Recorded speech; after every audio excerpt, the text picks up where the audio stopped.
Damon and Lyce, where bright Cephisus murmuring flows beside the templed Academe. Proud Lyce reigned with cheeks of rose and eyes that shamed the sparkling stream. A pleasing glance the fair possessed, and hair that waved in nice array. The trim small foot, the snowy breast, all charms confirmed her conscious sway. But not to honest dreams of love her liquorish fancy oft inclined, for with a heart disposed to rove, she looked for joys of briefer kind. No sage too grave, no youth too good, her greedy, melting look to gain, she lured and left in changeful mood, unheeding all the inflicted pain.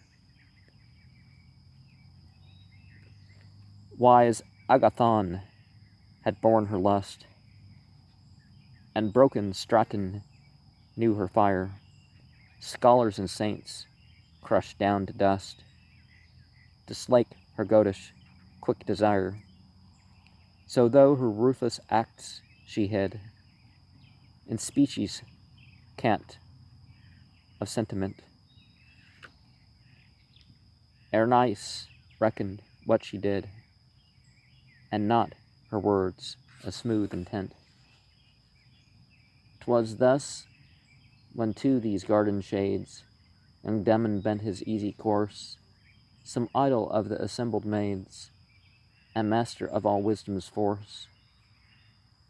'Twere trite to paint the mingled charms that set the boy above the crowd.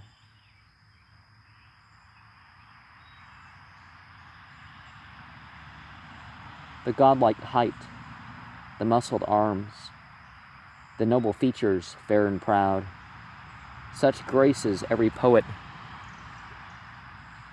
lends who to Apollo tunes his song, and such a mind wakes all the hymns that to Athena's praise belong.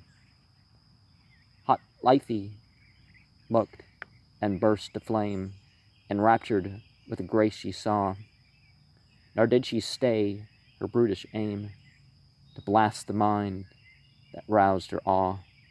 Forthwith her lovers half dismissed, the fickle wretch her plan matured, and with pretended shyness kissed the budding boy she would have lured. Alas for fickle, shameless sport! Not yet have all those considered to be the gods forborne to offer wisdom's safe resort to lambs they fain would save unshorn. For comely Damon's boyish face a sharpened cynic brain concealed, so that in but a little space he saw each base design revealed. Each false-drawn sigh he smiling heard, and feigned to answer every kiss, yet still with cunning art deferred the moment of expected bliss. Amongst the garden's learned few was Nea's sweet ancestral friend, whose father Damon's father knew, in ties of fealty without end. To this pure maid he spoke betimes, and told what she already guessed. Still more knew she of Lyce's crimes, nor was she slow to name the rest.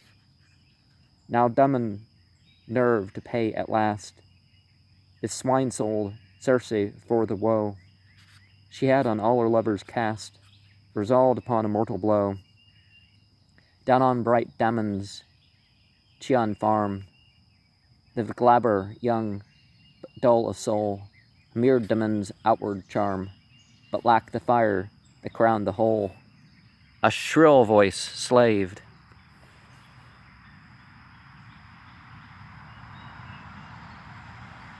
whose mother's eyes young Damon's kin had loved to praise. whom art had made a greater prize by methods known to ancient days, this beauteous lad charmed Damon brought to share his villa on the plain, and sure they seemed in one mold wrought, though Glaber had an idiot's brain. Kept close concealed the idiot slave on Damon's banquet leavings farred, our savory scraps that Nea gave, for she alone the secret shared. Then one soft evening Lyce's arms about young Damon slyly crept, and he agreed to sing her charms that very night before he slept. His dog he chained far from the gate, and just ajar he set his door. Then leaving Glaber couched in state, his Nea to the priest he bore. Aeonian bards have sweetly told the joys of his afterlife contained.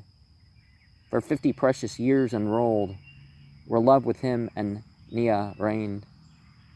A sourer muse, in whispered tone, recounts the fate that Lyce knew.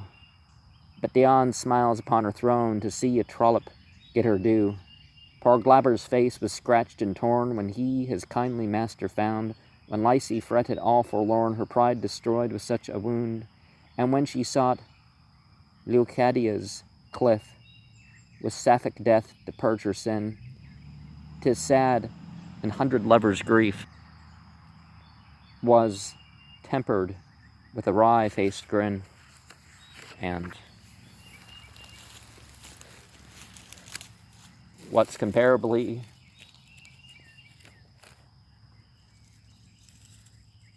one way for another is another way for another. What means so much to one is almost as nothing to another.